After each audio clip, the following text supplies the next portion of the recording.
Hey guys, Ryan here from Instructions Not Included, a show about me, Ryan, as I try and make a decent living online. And today I wanted to talk about whether or not your business is going to grow up and eat you. And there's actually some insects and some spiders that grow up to eat their mothers. And so that obviously doesn't sound very nice. And I see a lot of times that people's businesses grow up and end up eating them alive.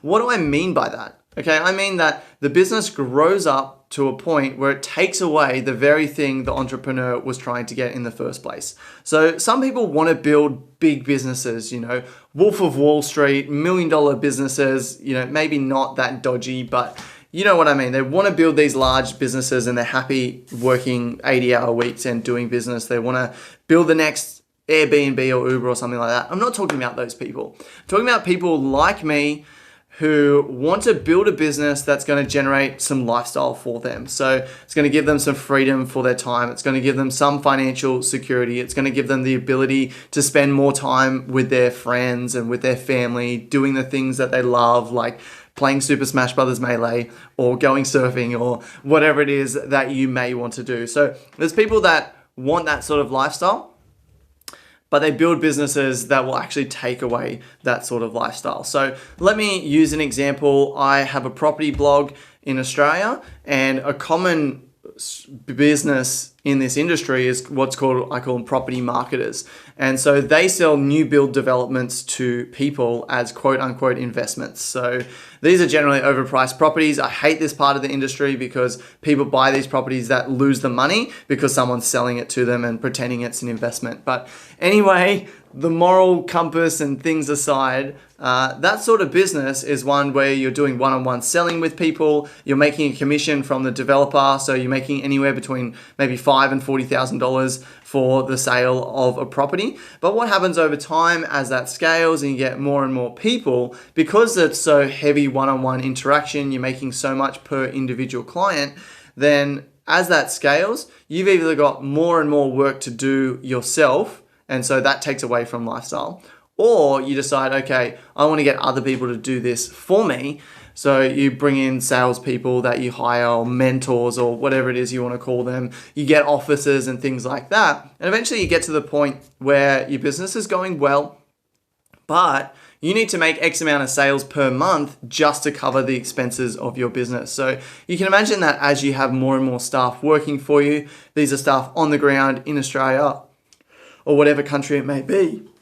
Excuse me.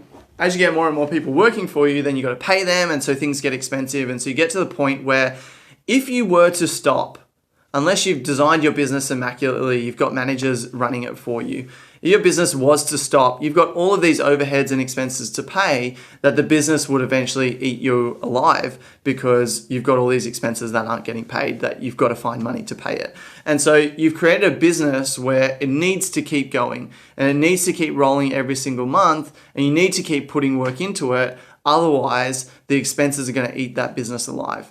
And so I see a lot of people start lifestyle businesses and they get to the point where they're at this point and their business is eating them alive. Either they're really successful but they can't stop, or they're not as successful as they want to be and they've got too many expenses. So there's quite a few people who are in that boat. I always try to design my business different, and that's what I really want to talk about today, is more my experiences, because I'm not a guru, I'm not someone who wants to tell you what to do, but I want to talk about what I did, and so maybe you can take something out of that. So when I designed my business, I went full-time with my business about 3 years ago, and at that point it was making $500 to $1,000 per month total in revenue, okay?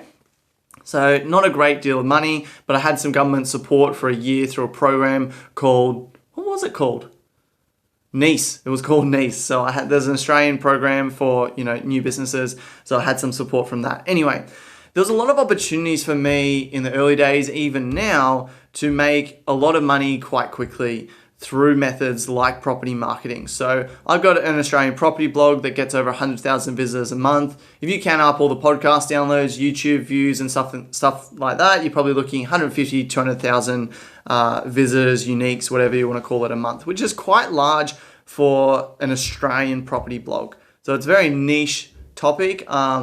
very highly valuable traffic and stuff like that as well. So people spend a lot of money on property. It's a big industry. So anyway, there was a lot of opportunities for me to make more money by becoming a buyer's agent or becoming a property marketer, by working one-on-one with people, whether it be through coaching or through selling them properties or helping them buy a property. And I could make $6,000 to $10,000 per person. If I was a buyer's agent, I could make 10,000 plus if I was a property marketer, rather than a membership site where I sell monthly memberships for $29 per month. So there was a lot of opportunity to make a lot of money. And I've got a friend who's a buyer's agent and he does really well for himself.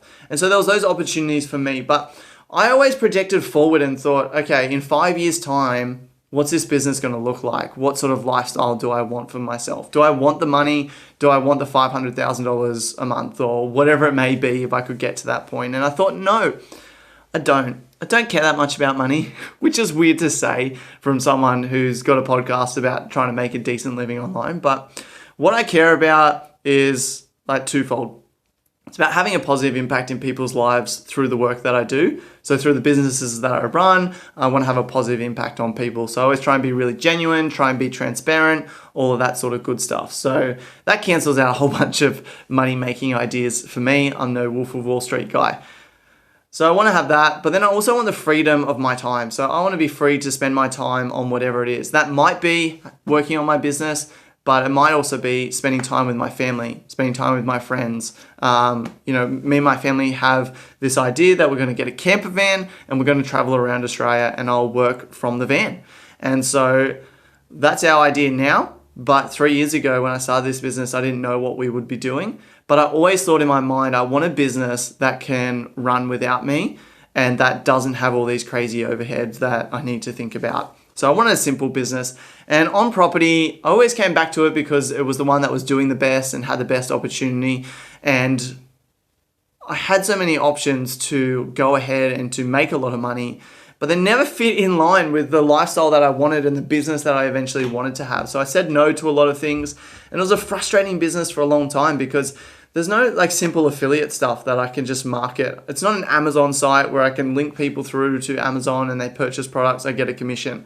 It's not a site that works really well for advertising because A, the advertising doesn't necessarily make enough money, and then B, the people who are paying to advertise are people that I don't really want to associate myself with. So I was kind of in a pickle there. And so I had to create my own products in order to sustain myself. And the product that eventually worked after many iterations, trial and error, so many different things, is I've now got a main membership site where I sell memberships for $29 a month.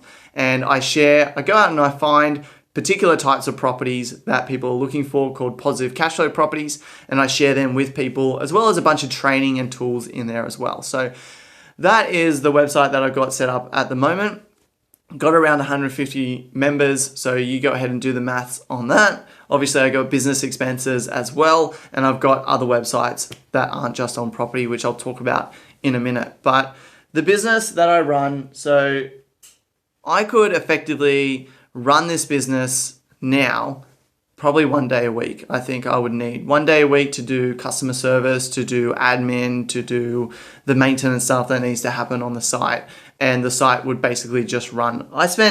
Don't get me wrong, like this is not something that just happened overnight. I spent 3 years creating content, doing a video a day, doing an episode a day, doing all this blog content, getting the video transcribed, paying all this money to get it transcribed, put it on the blog to get all this traffic. But I'm at the point where the traffic comes in every month, thousands of people every day, because I spent years doing this. But that was always my marketing strategy to begin with. Property marketers would go out and spend money because if they can spend $1,000 and get a client who makes them $10,000, that's worth it. But for me, the marketing I wanted to do marketing now that is going to work into the future for me, because originally when I was starting, I had no idea what I was going to sell, no idea what product I was going to make or affiliates or whatever it may be. I didn't know how I was going to make money. So I thought I'll build up an audience and then I'll just find out how to make money from that audience, which luckily worked out for me over the last few years.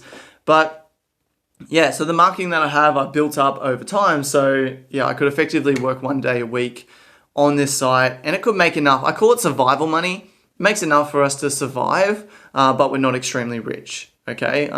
This is my office. I am in a garage.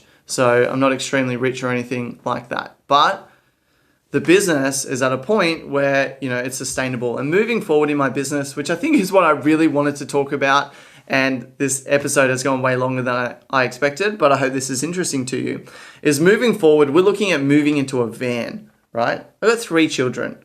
We're going to be living in the Sprinter van with 5 of us in there. So this may work. We might go and hate it and last 2 weeks and come back, or we may go and love it and go for a year. We don't actually have any plans on how long we're going to do this for. But I need a business where I'm going to have sporadic internet, where I may not be able to get online every single day, but I still want to be able to work on my business and grow my business. And so over the last couple of months, that's led me to make different decisions about the businesses that I run, about where I focus my time. And so it's funny because something like On Property, where it's a membership site where I kind of need to check in every day to because there's new members coming through, old members leaving, check in every day to make sure everything's going all right, answer emails and things like that. That can be frustrating.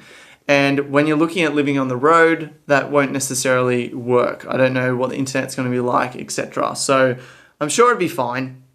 But I wanted a business where I could literally not have maintenance work for that business. Maintenance work would be dealing with hacks, paying for your website hosting, upgrading plugins, things like that. That sort of maintenance is fine because it's so sporadic and you hardly ever need to do it. But maintenance in terms of customer service was something that I wanted to not eliminate from my business because I always want On Property, but for each of the new work that I do, all the new effort I put into websites, I wanted websites that didn't generate customer inquiries. And so that may sound like rude. I don't know if that sounds arrogant or anything like that, but I wanted a business where I feel like the best work that I do is communicating.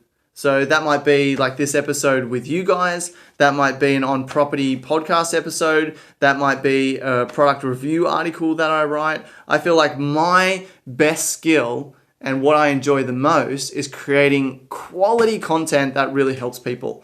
And so that's where I wanted to be spending my time. And as I built my own products and membership site and things like that, my time was taken away through customer service. And yeah, you could hire virtual assistants and stuff like that. But I wanted to think, is there a business that I could create where I didn't need a virtual assistant. I didn't need to do customer service. And so, kind of over trial and error and things like that, I'm kind of in the product review market now. So I create websites, I review products, I do a really good job of it. I compare products to each other, I answer common questions about products, and I either make money through advertising that traffic, through advertising to that traffic, Google AdSense, things like that, or I can make money through Amazon affiliates or eBay affiliates or different sort of affiliates and things like that. So I've got a variety of different sites. Some are physical products that I review. Some of them are online products, like the email marketing service I use, ConvertKit.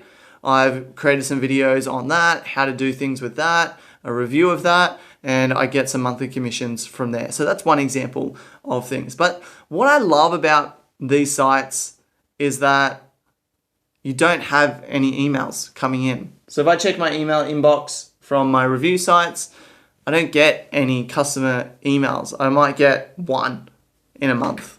I might get some comments on YouTube that I can choose to respond to if I want, but it's not customers who have paid me money directly that I need to respond to in a quick amount of time, because otherwise they're going to get angry at me and need a refund. So I absolutely love these types of businesses because firstly, they're really exciting for me. I never thought that I would love reviewing products, but exploring new products, finding out what's good, helping people make the right decision to get the best one, that's really fun. I really like that.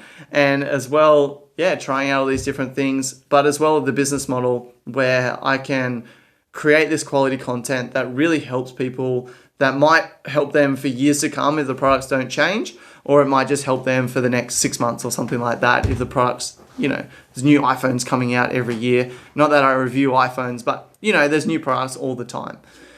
But this business is something that I could do on the road, reviewing products, researching products, writing articles I could do without internet access, filming videos I can do without internet access, editing I can do without internet access. And so I tried to think about, okay, my business with the lifestyle that I want, what are the things that I need? So I need work that I can do while not connected to the net. Check. I need work that doesn't create emergency situations. Okay, because I might not have access to the internet, I might not be able to deal with emergencies. Okay, check. I need work that I can continue to grow this business, but as I grow it, it doesn't demand more from me. And so that's always been great with the content that I create because it goes up on YouTube or it goes up on a podcast like iTunes or it goes up on the blog and traffic comes in, people Google, people find it, but I'm not having to interact with those people personally myself each time they come in. So the more content I create, the more people can find me, but it's not actually generating more work for me. So check. And so the business that I'm creating now is moving me towards my ultimate goal. So on property and the membership site and the survival money there is great. I can work on that 1 day a week and it gives me 4 days a week to work on these new businesses that require even less time if I was to start them. Now, I am working my ass off. Don't get me wrong. I am working an extremely long period of time. I'm doing a lot of work to create content and things like that. But the content I'm creating will live on and will continue to make me money into the future. So I've got websites now. In total, separate from on property, I've made, it's probably coming up to about 10 to 20% of my income is coming from these new sorts of websites.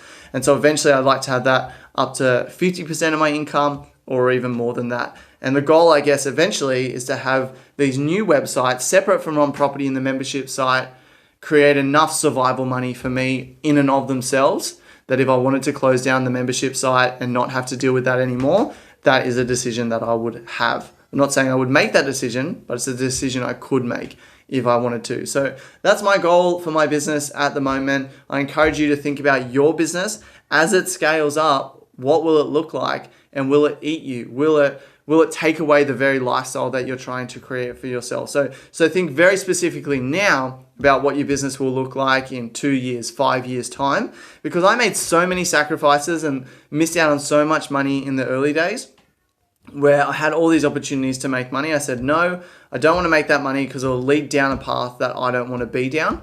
And so I made all those sacrifices and now I've got a business where I can work 1 day a week if I want, and I can work on these new businesses. And so now I'm saying, well, no, I'm making the same decisions. I'm not going to make that decision because I want my business to end up here in the future. So I just encourage you to do the same thing. I hope you have an awesome day. I hope that, hopefully I can throw out more of these podcast episodes more frequently because it has been a while since I posted. But I'm going to finish it off there. Don't create a business that eats you alive. If you want a lifestyle business, make the sacrifices now and design a business that in 2 years, 5 years time is going to generate the lifestyle that you want.